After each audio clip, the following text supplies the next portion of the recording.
মন্দিরের ভিতরেও সেই গোল্ডেন টেম্পলের মতনই অনেকটা মন্দিরটা, ভিতরটা। এই জায়গাটাই হয়েছে লব কুশের জন্মস্থান। এখানে সীতামাতা থাকতো এই মন্দিরের ভিতরে। এই যে মন্দিরটা, ছোট্ট মন্দিরটার ভিতরেই সীতামাতা থাকতো। এখানেই লব কুশের জন্ম। Good morning everyone, welcome back to my channel Papiya's blog. আজকে নতুন একটা ভিডিওতে তোমাদের সবাইকে স্বাগত জানাচ্ছি। তো এখন রেডি হয়ে যাচ্ছি, রেডি অলমোস্ট হয়ে গেছি, বাস একটু লাস্ট কি হয়েছে দাঁড়াও, রেডি হয়ে গেছি, বাস একটু লিপস্টিকটা লাগিয়ে এখন বেরিয়ে যাব। আর ওইদিকে সবাই রেডি হয়ে যাচ্ছে। আর আজকে অমৃতসরের সাইট সিন দেখবো, আর সাথে তো আছে বাঘা বর্ডার যেটা ফেমাস, এটাও আজকে দেখতে যাব। তো সাথে থাকো, দেখতে থাকো। এখনই বেরিয়ে যাব। গাড়ি এসে গেছে। হ্যাঁ, গাড়ি এসে গেছে, তো আমরা এক্ষুনি বেরিয়ে যাবো সবাই। তো চলো সাথে থাকো। তুমি লাগাবে? রেডি হয়ে গেছো? রেডি হয়ে গেছো? যাও যাও, গাড়ি এসে গেছে, যাও জুতো পরে নাও, যাও জুতো পরে নাও। এদিকে সবাই রেডি হয়ে বসে রয়েছে। এবার শুধু বেরিয়ে যাব সবাই মিলে। টিনা রেডি হয়ে গেলি? তো চল।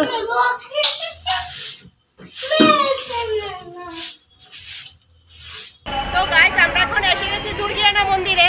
আর হোটেল থেকে বেরিয়ে ফার্স্ট ভিজিট করলাম দুর্গিয়ানা মন্দির। তো চলো, এই হয়েছে দুর্গিয়ানা মন্দিরের এন্ট্রি। এখান দিয়ে এখন ভিতরে যাব। তো চলো ভিতরে আগে যাই।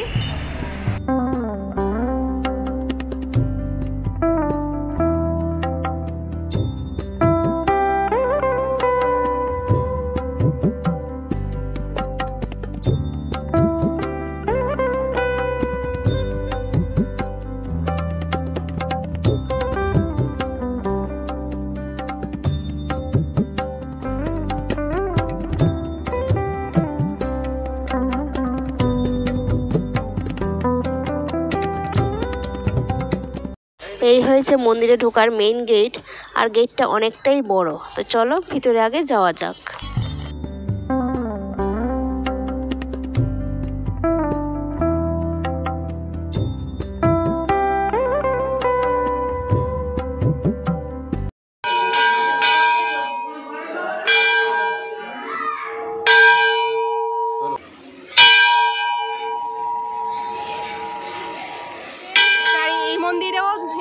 চারিদিকে জল, এদিকে জল, এদিকেও জল, মাঝখান দিয়ে মন্দিরে ঢোকার রাস্তা। মানে চারিদিকে জল আর মাঝখান দিয়ে মন্দিরে যাওয়ার রাস্তা আর কি। খুব সুন্দর। এই মন্দিরটা কিন্তু অনেকটাই স্বর্ণ মন্দিরের মতোই দেখতে। চারিদিকে জল আর মাঝখানে মন্দিরটা একদম গোল্ডেন টেম্পলের মতনই। আর এই মন্দিরটা সামনে থেকে দেখতে এইরকম লাগে। আর এই মন্দিরের ভেতরে আছেন রাম সীতার দরবার, তারপর আছে লক্ষ্মীনারায়ণ। আর এই মন্দিরের বাইরের সিনারিটা দেখতে খুবই সুন্দর। বাইরে জলের মধ্যে এখানে ভোলে বাবা আছে, আর এদিকে ফোয়ারা পড়ছে, খুবই সুন্দর লাগে দেখতে। তারপর এবার চলে এসেছি হনুমান মন্দিরে। মানে এই দুর্গানা মন্দিরের মধ্যেই হনুমানজির মন্দির। আর এই হয়েছে মন্দিরের ভিতর স্বয়ং হনুমানজি। কথিত আছে যে লব কুশ নাকি এইখানে হনুমানজিকে বেঁধে রেখে দিয়েছিল, তো সেখানেই এই মন্দিরটা তৈরি হয়েছিল, হনুমান মন্দির। তারপর আবার চলে এসেছি ভোলে বাবা মন্দিরে, শিব মন্দিরে। সব এটা দুর্গিয়ানা মন্দিরের ভিতরেই আছে, মানে আশেপাশে। এখানে অনেকগুলি মন্দির তৈরি করা হয়েছে। তারপর বাইরে আছে শীতলা মা মন্দির। গাইস, আমরা এখন এসে গেছি মহারাজা রঞ্জিত সিং প্যানোরামা। এখানে মিউজিয়াম, এই যে মিউজিয়াম। তো এটার ভিতরে এখন যাব। আর আশেপাশে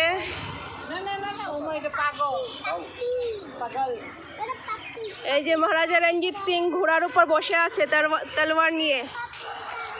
স্ট্যাচু, রঞ্জিত সিং এর স্ট্যাচু। আর এই দেখো, মিউজিয়ামে ঢুকতেই লেফট সাইডে কত বড় এক গাছ, দেখে মাথা ঘুরে যাওয়ার অবস্থা। গাছের গোড়াটা দেখো কত মোটা, অনেক পুরনো গাছ এটা। এখানে অনেক পুরনো অনেক গাছ আছে। এই যে এইদিকেও কত মোটা মোটা গাছ। তো এই হয়েছে রাজা রঞ্জিত সিং এর মিউজিয়াম। তো মিউজিয়ামে এন্ট্রি করে নিয়েছি। আর 10 টাকা করে টিকিট। 10 টাকা আবার টিকিট কেটে নিয়েছি, এখন রঞ্জিত সিং মিউজিয়ামে এন্ট্রি করলাম।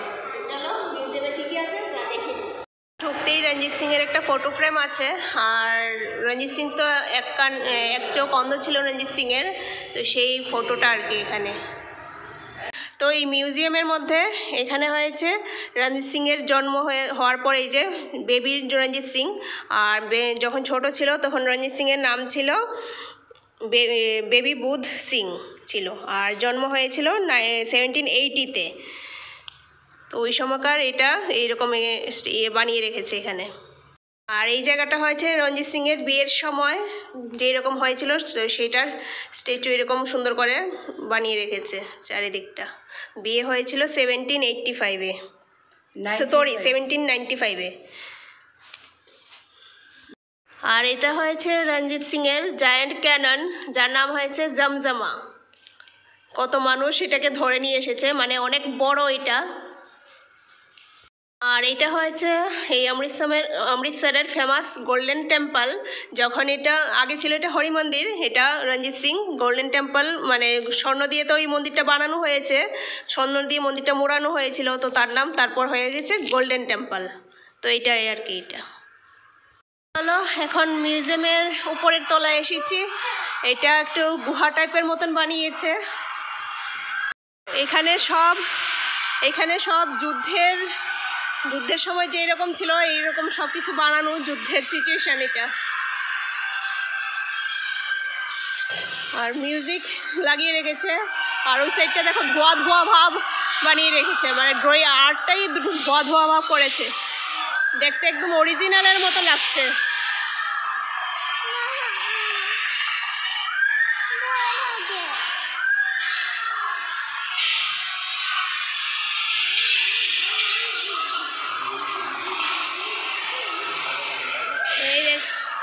কত এই ঘোড়া না কিগুলি, ঘোড়া, টাইগার, কত কিছু, হরিণ সব মরে পড়ে আছে যুদ্ধে, ভেড়া।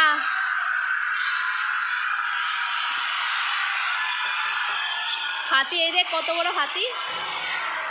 তো গাইজ মিউজিয়াম দেখা হয়ে গেছে, এখন এখান থেকে বেরিয়ে যাব মহর্ষি বাল্মীকি আশ্রমে। তো চলো।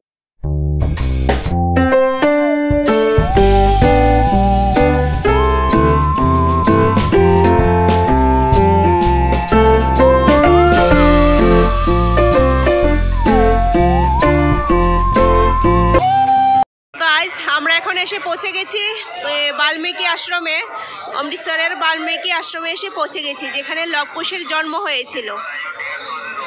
এই সেই আশ্রম।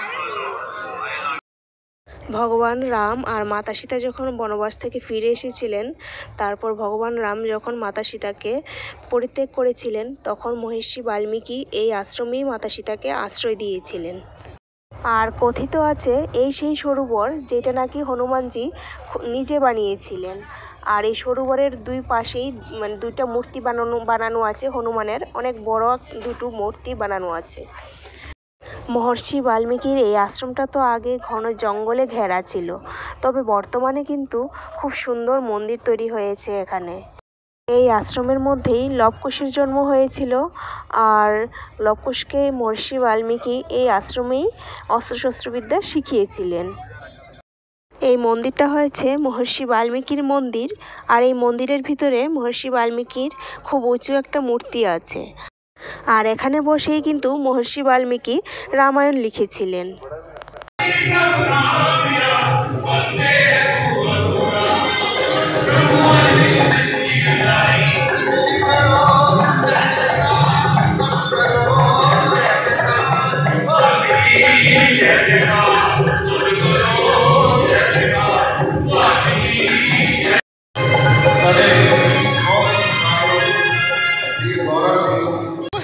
এখানেও কতগুলি ফিশ, সবগুলি দিঘিতেই কিন্তু খুব সুন্দর সুন্দর ফিশ, কতগুলি ফিশ, বড় বড়, সাইজটাও কিন্তু অনেকটাই বড়।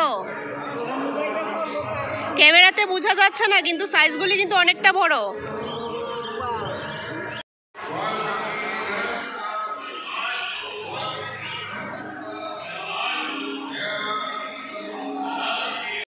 তো গাইস এসে গেছি লব কুশের পাঠশালা, এটার ভিতরে যেখানে লব কুশ পড়াশোনা করেছে। এই জায়গাটাই হয়েছে লব কুশের জন্মস্থান। এখানে সীতামাতা থাকতো এই মন্দিরের ভিতরে। এই যে মন্দিরটা, ছোট্ট মন্দিরটার ভিতরেই সীতামাতা থাকতো। এখানেই লব কুশের জন্ম হয়েছিল। তো চলো ভিতর দিকে যাই।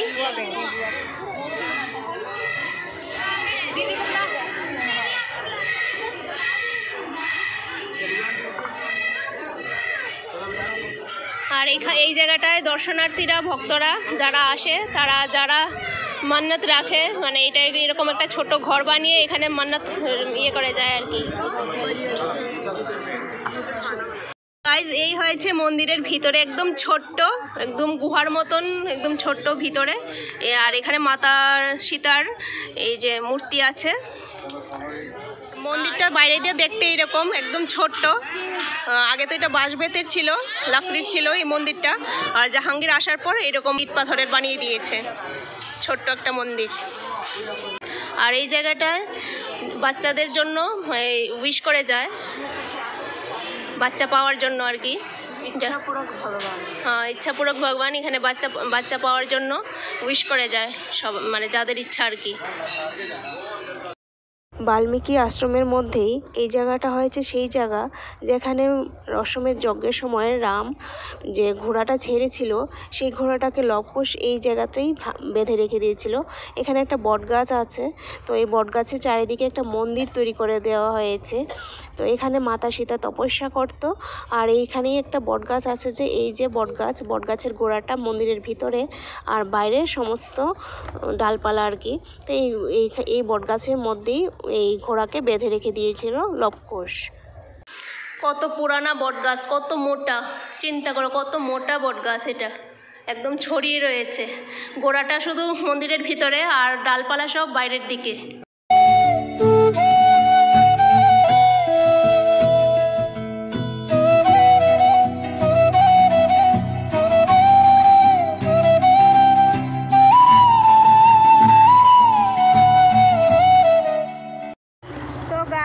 আমরা এখন যাব বাঘা বর্ডারে। আর এর আগে এসেছি ধাবাতে লাঞ্চটা সেরে নেওয়ার জন্য। আর দেখো ধাবাটা এত সুন্দর, বাইরের মানে একদম ভিলেজ টাইপের মতন ধাবাটা। এই যে এদিকে বাইরে খাওয়ার ব্যবস্থা আছে, ভিতরেও আছে খাওয়ার ব্যবস্থা। আর বাইরের জায়গাটা দেখো ফুলে কত সুন্দর, ফুল গাছে ভর্তি বাইরের জায়গাটা, আর দেখতে খুবই দারুণ। তো গাইজ, আমরা এখন লাঞ্চ এই বাইরে করব, এই যে বাইরে করব। ভিতরেও তো খাওয়ার ব্যবস্থা আছে, ভিতরে করব না, ভিতরে তো সবসময়ই খাই। তো বাইরে বসে খাওয়ার মজাই একটু আলাদা, একটু ভিলেজ টাইপ লাগে। তো এখানে সবাই খেতে বসে গেছে, লাঞ্চ অলরেডি এসে গেছে। আর লাঞ্চে নিয়েছি এখানে এই বাটার রুটি, এটা হয়েছে অমৃতসরি পনির, বেঙ্গন ভর্তা, আর নিয়েছি এই রায়তা। আর ওদের হয়েছে পেঁয়াজ রসুন ছাড়া খাবার, এই শাহি পনির, আলু জিরা, ওটা আলু জিরা নাকি, আলু জিরা আর ডাল, এটা পেঁয়াজ রসুন ছাড়া ওদের জন্য। তো সবাই এদিকে খেতে বসে গেছে, এই যে সবাই এদিকে খেতে বসে গেছে, খুবই খিদে পেয়ে গেছে। এখন খেয়ে তারপর যাব বাঘা বর্ডারে। তো এখন খেয়ে তারপর যাব বাঘা বর্ডার। তো চলো আজকের ভিডিওটা এই পর্যন্ত, আবার নেক্সট ভিডিও বাঘা বর্ডারের ভিডিও আসছে। তো চোখ রাখো আমার চ্যানেলে। টাটা।